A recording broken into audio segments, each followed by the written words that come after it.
Hello people of YouTube, Srsly here, and today I'm going to be doing a little bit of sidetracking to get some rings and take you through Heide's Tower of Flame. So without further ado, let's get going. So, we've already been to this area of the game, but we were only there very briefly and to obtain a life gem and a homeward bone, so it should be relatively unexplored, so we will make our way back there.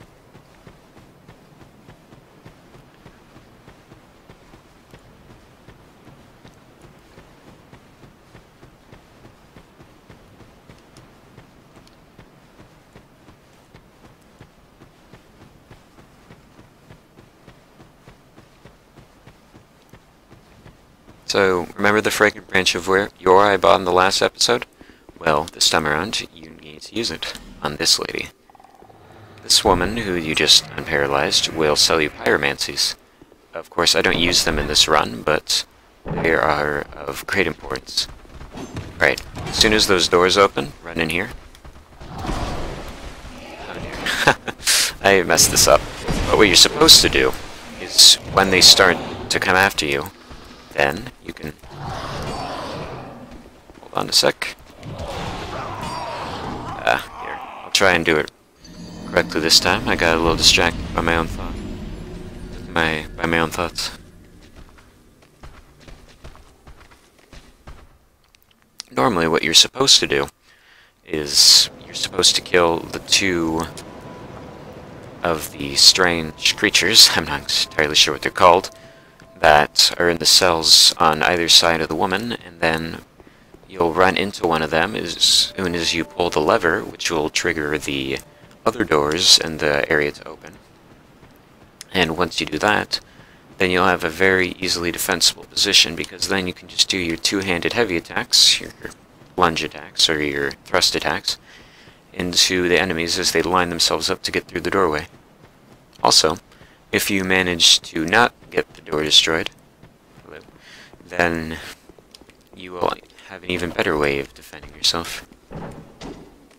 This one is exceptionally hard to avoid getting destroyed, so I'd recommend using the other side.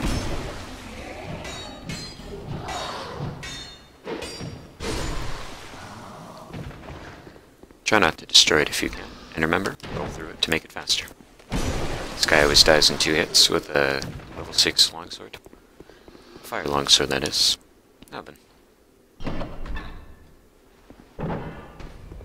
Run back into here. Try to close the door if you can. I suppose that works. And then kill any stragglers.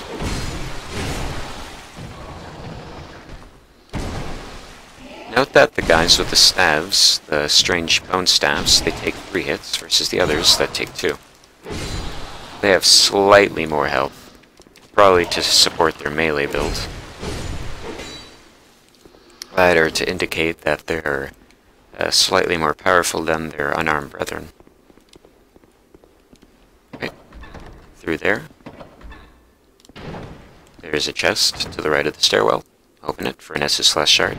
Don't go level it up quite yet, you won't need it.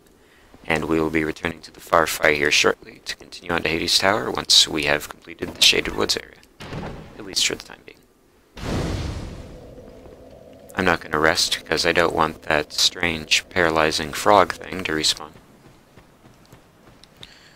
Additionally, if you're coming over from the first game, then you'll remember that those things did in fact paralyze you, but they did not create statues like that in the first game. Well, at least, not in that manner. They would always leave statues, but they would always be covered in spikes and be less aesthetically pleasing. They also have a number of new attacks, and that certainly makes them a lot more difficult. As soon as you arrive, you can either run past these guys or come over to here. The rocks will stun you, so be careful when avoiding them. Also, don't get poisoned. You don't have anything to cure right now. Always remember to pick that up. Kill these guys as they come at you. The other two will back off because they're ranged. Except for that guy who decided to run forward for some reason. Broadsword. That's a pretty rare drop. kill these guys. And welcome to... I'm not sure what this is actually. What you want to do is you want to run through it and do as much damage as you can. You can try playing it safe and baiting them out, but yeah, where's the fun in that, right?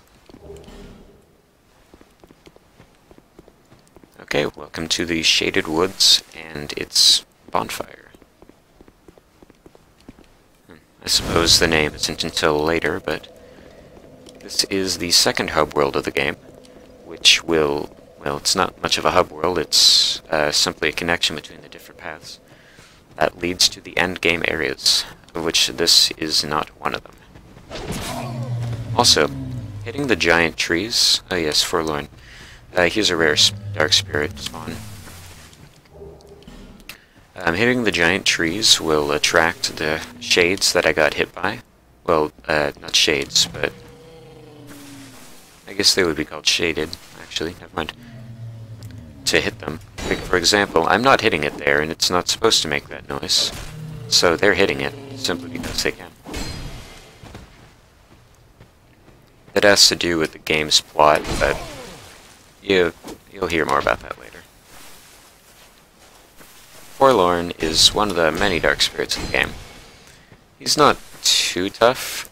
Right now he's kind of tough because I'm not supposed to be in this area of the game right now. And neither are you. But this isn't a huge problem, because all dark spirits can be unlocked with two-handed heavy attacks.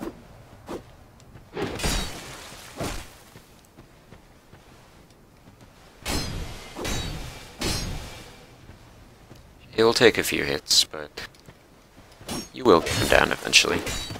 And if you die, he won't respawn, so it's not too big a problem.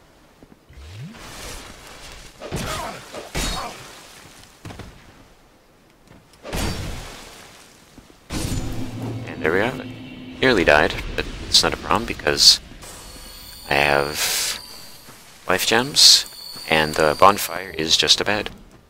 Oh, additionally, as you run past, you want to hit these things, because the shades will chase you if you don't.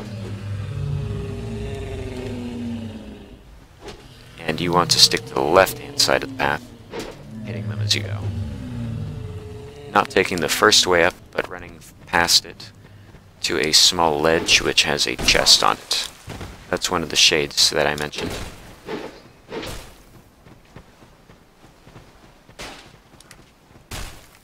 Usually they don't attack, so long as you attack the giant trees, which bait them, but I suppose he wasn't within aggro range, so... Right, inside this chest is a really good ring, which increases your stamina regen. Not your maximum amount, not to be confused with, say, endurance. No, this is more like a vigor ring, if you think about it, because it increases the rate of regeneration, not the amount. Regeneration, by the way, is indicated by 3 small arrows just underneath your health bar. As you can see, there's 3 red arrows. Well, actually, never mind. It seems I was mistaken. Alright, there are 2 windows here. Jump through the window to the second window, just past the little path up, and you shouldn't have a problem. Head up the broken building and attack this guy inside. This guy is not optional if you want to upgrade your Essence Flask.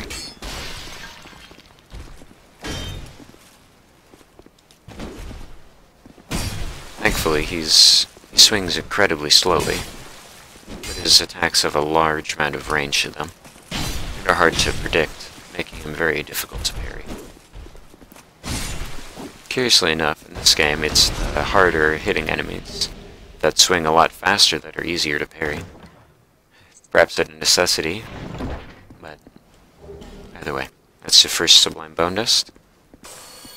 You can use it right away when well, as soon as you obtain this item right here and use a Homer Bone to head back. Or you can wait until the next area and use a Homer Bone to return back and then warp to Majula anyways. It really makes no difference. but this way is a little faster. Okay, as soon as you spawn in, you should, if you have no Estus flasks like I do, rest at the bonfire, and then head up the small stone ramp, turn around, and obtain the body. That chest, just opposite here, contains a Titanite chunk, which are going to be very important here later on, so you definitely want to go get that. Also, there's a chest in here.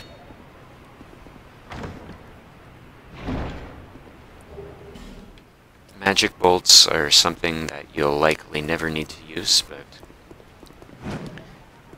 if you're a pack rat like me, then you're gonna go for it.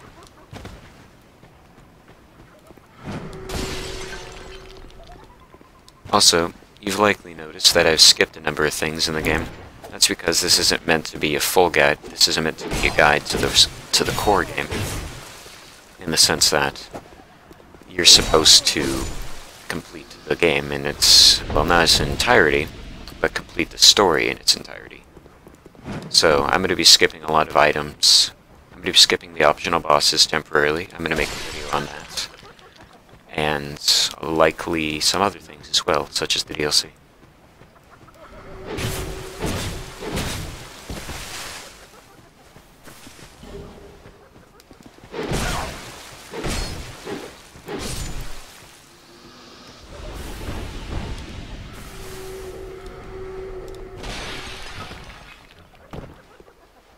These curse jars, which laugh as you walk by, will curse you if you let your curse meter get to max. Upon doing so, it'll deal a small amount of damage, and will make it so that way you instantly become hollow, like I did, and lose about 10% of your max HP.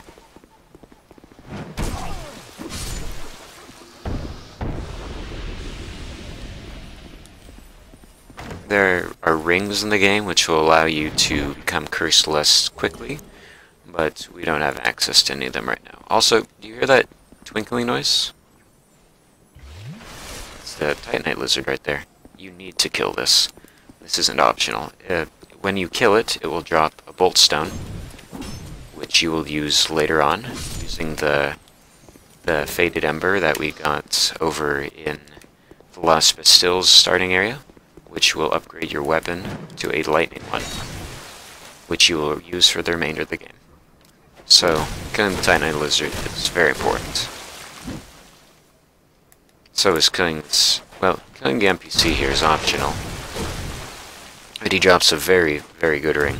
It has a stronger variant later on, but it's near the very end of the game. So it's preferred to just kill him right away.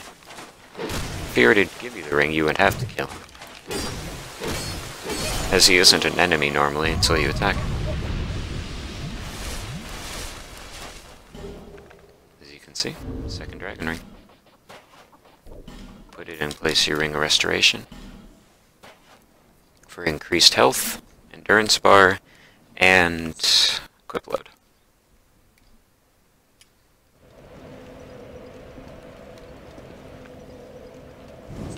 That was unintentional. You'll see me using torches later on, but not right now.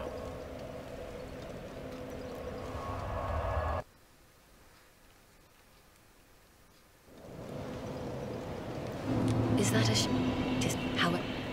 Okay, so now you should have an Estus Flask Shard, a good deal of souls, and some Sublime Bone Dust, which you'll use here on the Far Fire. As I mentioned earlier, burning Sublime Bone Dust in the Far Fire will increase your Estus Flask healing amount by 50 health, up to a maximum of 800, starting at 550. There...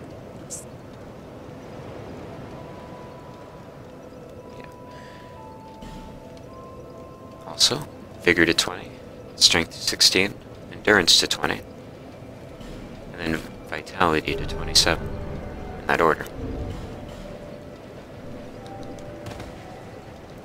I have a number of souls to use, but there will be a boss up here shortly, and then a bonfire directly after it, so it's not very important to level up as much as you can, but if you're having a tough time of things, it's definitely a good idea.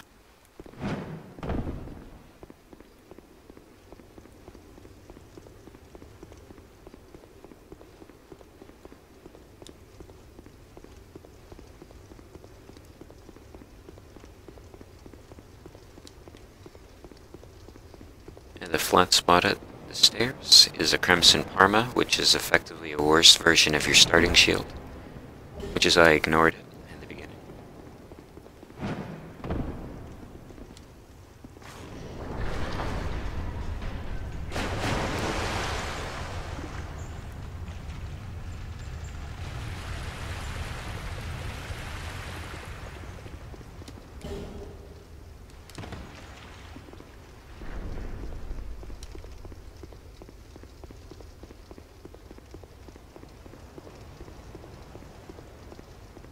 Run past this guy, he won't attack you unless provoked.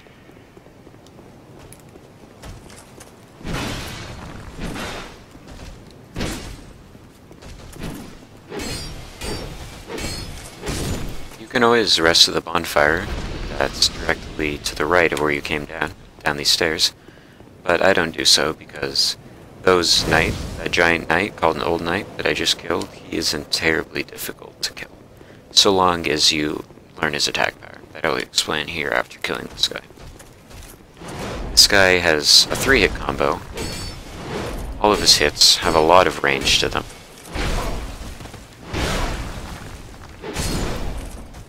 And they do have a chance of dropping cracked red eye orbs, which can be used to invade other players' worlds.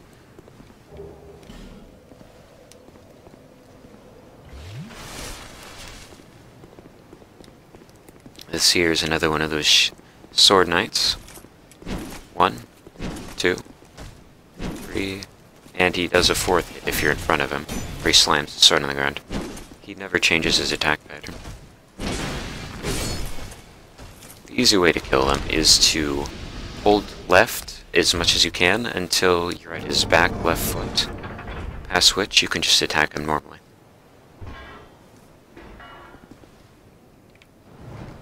Also, that raised a section of the boss arena right there.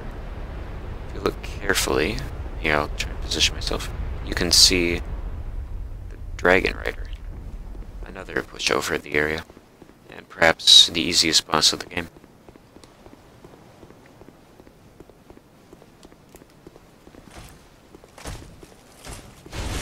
Well, yeah, it should be the easiest boss. Alright, you want to attack the right hand shield knight, or sword knight.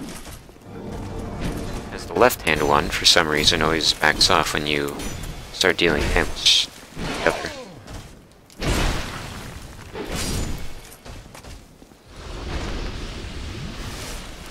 You can just run past him if you want. He won't ever attack you. Ignore that guy as well, and there's one guy right there who you have to kill.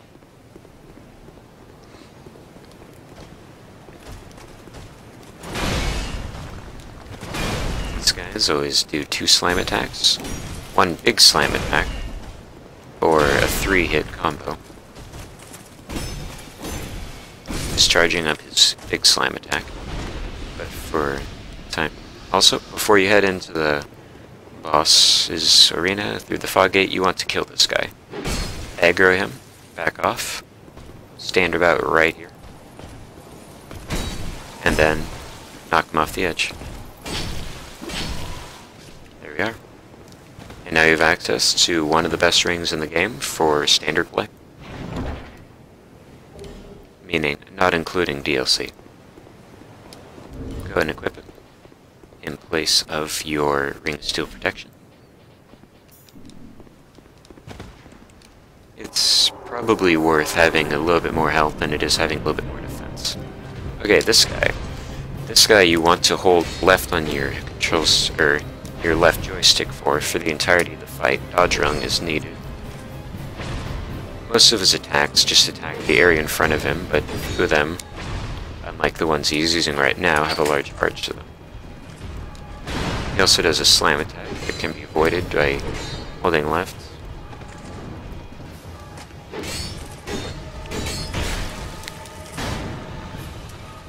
Alright.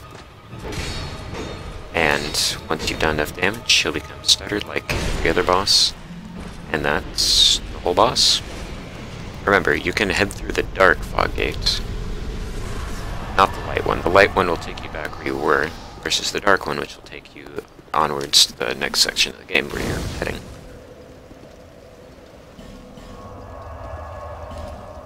With all the souls you collected, you might as well head back to Majula to go level up and conclude the episode. There.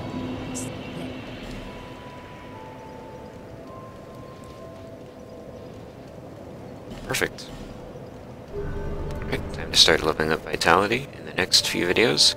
But for right now, thank you for watching. Hopefully you enjoyed and learned something from the video, and come check back next time where I'll be going through No Man's Wharf and the entirety of the Lost Bastille through the Lost Sinner.